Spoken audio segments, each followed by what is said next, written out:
Modesta, unatambua kabisa leo ni weekend ila bado umelala mpaka sasa badala ya kuamka unisaidie kazi. Nitaamka baadaye kidogo. Nataka uamke sasa hivi, kuna kazi nyingi sana za kufanya, tena fanya haraka ukaoshe vyombo. Sasa hivi ndio kulala? Kwani usiku ulikuwa unafanya nini?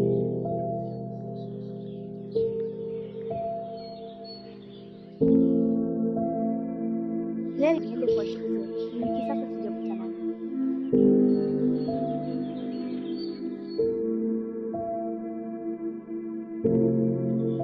Nikimaliza kuosha vyombo, nimwambie mama kuwa tunaambia tukapande maua shuleni. Ila sitaenda, badala yake nitaenda kwa Joseph kumjulisha kwa sasa hivi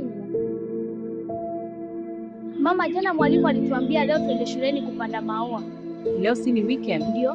Pia alisisitiza kwamba asienda atapewa adhabu ya viboko na kufukuzwa shule. Basi sawa, nenda ujiandae uende, lakini hakikisha unarudi mapema uje kafue. Sawa. Mke wangu, Modesta yuko wapi mbona simuoni? Amesema mwalimu amewaita wakapande maua.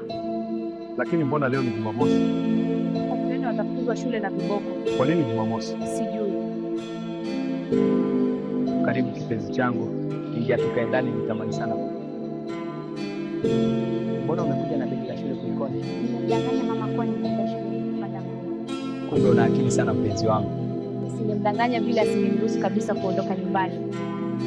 Basi kama ni hivyo, jitahidi kumdanganya kila weekend. Nikimdanganya mara nyingi atakuwa kuna semina na sio shuleni.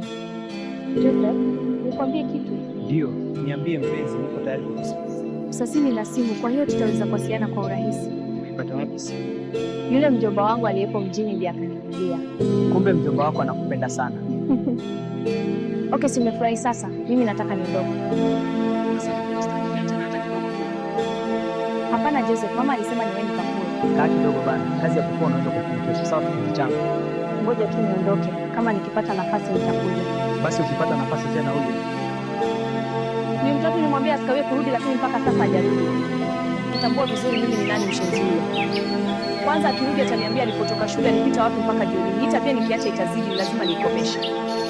Wewe mtoto mpumbavu, niambie usiku unatoka wapi? Nisamehe mama, nilipita kwa rafiki yangu Anastasia, alikuwa anaumwa. Mshenzi mkubwa. Unaningopea mimi? Hapana mama, nisamehe, sitarudia tena. Nakuuliza umeanza tabia za umalaya, si ndio? Nakuuliza umeanza upuzi? Hapana mama, nisamehe. Endelea na ujinga wako, lakini siku ukituletea mimba wallahi nitakuwa mshenzi wewe.